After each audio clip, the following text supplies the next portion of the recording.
क्व आत्मनो दर्शनम तस्य यो दृष्टम अवलंबते धीरास्तं तं न पश्यन्ति पश्यन्ति आत्मानम अव्ययम। नमस्कार मित्रों, ये जो श्लोक है ये अष्टावक्र गीता के 18वें अध्याय का 40वां श्लोक है, जिसे हम आज गहराई से समझेंगे। तो आइए सबसे पहले इसके अर्थ को समझते हैं। तो जो श्लोक है वो कहता है, क्वा आत्मनो दर्शनम तस्य, अर्थात उसके लिए क्या आत्मा का दर्शन है, यो दृष्टम अवलंबते, अर्थात जो केवल दृष्ट पर आधारित रहता है। धीरा स्तमतम न पश्यन्ति, अर्थात धीर मनुष्य उनको देखते ही नहीं। पश्यन्ति आत्मानम अव्ययम, अर्थात देखते हैं केवल अव्यय आत्मा को।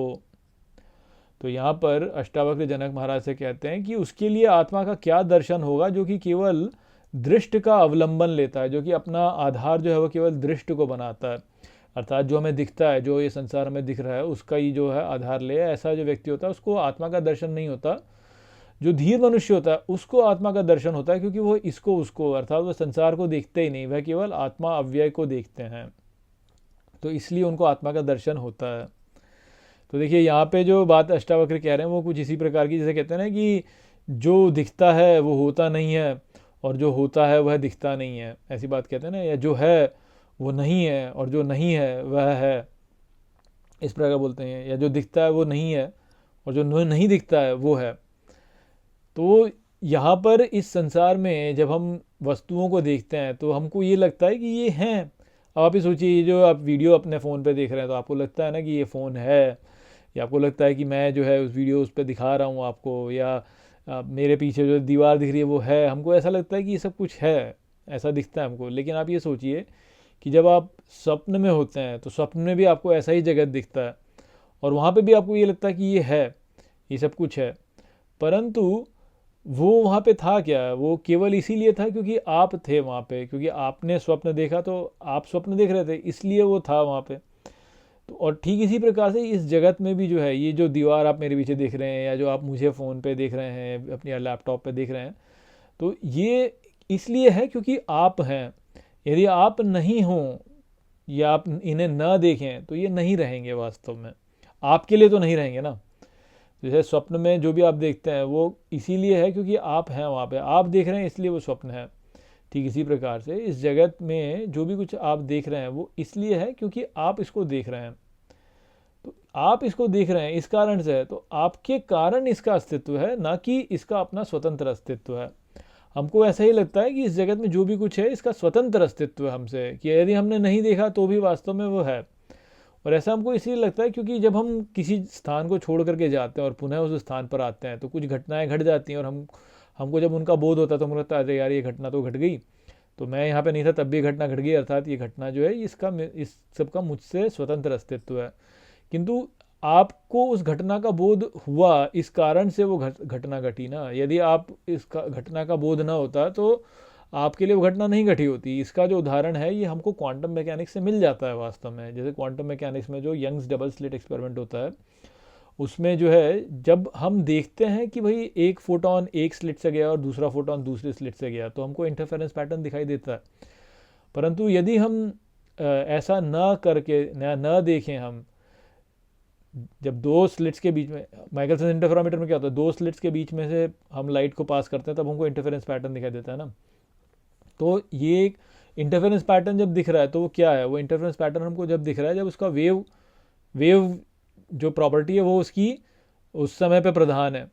तो यदि हम वेव को पास करें और हम फोटोन को पास होते हुए न देखें तो हमको वहाँ पे इंटरफेरेंस पैटर्न दिखाई देगा। यदि हम वहाँ से फोटॉन्स को पास होते हुए देखें तो उसका जो वेव पैटर्न है वो ख़त्म हो जाएगा और पार्टिकल पैटर्न आ जाएगा उसका। तो पार्टिकल पैटर्न आएगा तो हमको इंटरफेरेंस पैटर्न नहीं दिखाई देगा।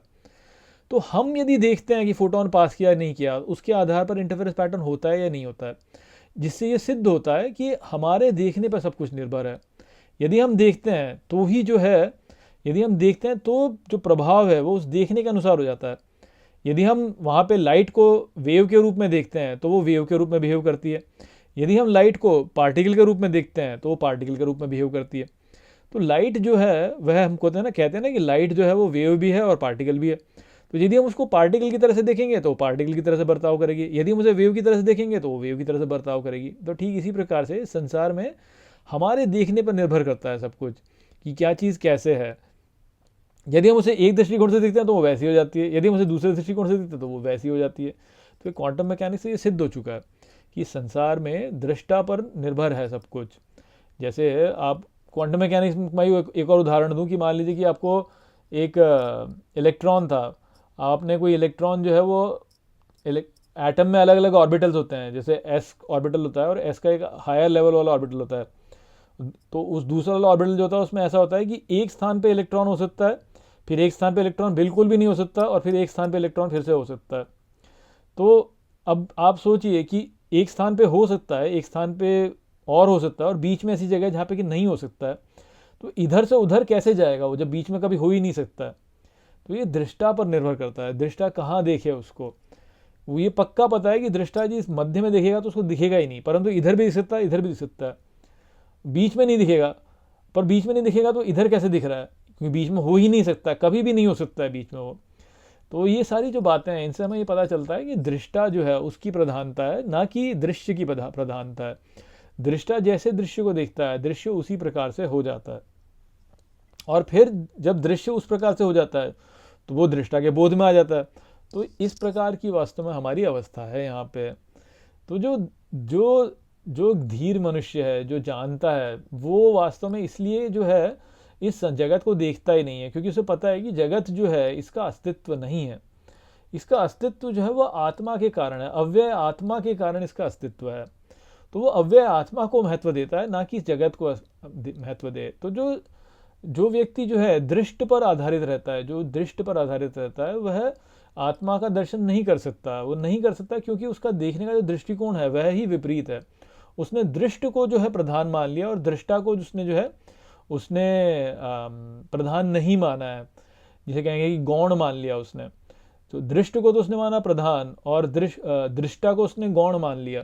तो इस कारण से उसे आत्मा का दर्शन नहीं होगा, उसको पृथकता दिखाई देगी। उसको दिखाई देगा कि अच्छा ये है, ये है, ये है, ये व्यक्ति है, वो व्यक्ति है, ये वस्तु है, वो वस्तु है।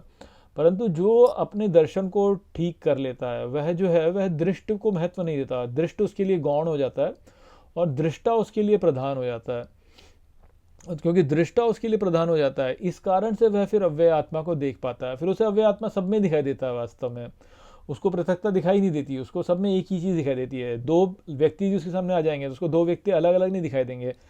आई मीन यदि आप व्यवहारिक स्तर पर देखें तो अलग दिखाई देंगे। मान लीजिए कि राम और श्याम दो लोग उसके सामने आ गए, तो व्यवहारिक स्तर पर हो सकता है उसको राम और श्याम दो दिखाई दें, परंतु वो जानता है कि जो पीछे है राम के और जो पीछे है श्याम के वो एक ही है। वो क्या है? अव्यय आत्मा। तो वो उस बात को देख पाता है क्योंकि वह दृष्ट का अवलंबन ही नहीं ले रहा है, वो दृष्ट का आधार नहीं ले रहा है। वो राम और श्याम को सत्य नहीं मान रहा है, वो राम और श्याम के पीछे जो आत्मा है उसको सत्य मान रहा है। जैसे जो जौहरी होता है, जो स्वर्णकार होता है, वह स्वर्ण को देखता है, वह आभूषणों को नहीं देखता कि भाई ये अंगूठी है या ये हार है, ऐसे नहीं देखता, वो स्वर्ण देखता है। ठीक उसी प्रकार से जो धीर व्यक्ति होता है, जो बुद्धिमान व्यक्ति होता है, वह जो है वह रूप को, नाम को, इनको नहीं देखता है। वो पीछे जो उनके है अव्यय आत्मा जिसने इन सबको उत्पन्न किया है वह उसको देखता है। तो दृष्टा का महत्व है, दृश्य का जो महत्व है वह भी दृष्टा पर ही है। वास्तव में ये वो समझ जाता है, इसलिए दृष्टा को महत्व देता है, ना कि दृश्य को। वो संदेश था यहाँ पर इस श्लोक में। आशा करता हूँ कि मैंने इस श्लोक को आपको अच्छे से समझा दिया होगा। चलिए इसी के साथ इस वीडियो को यहीं पे समाप्त करते हैं। नमस्ते।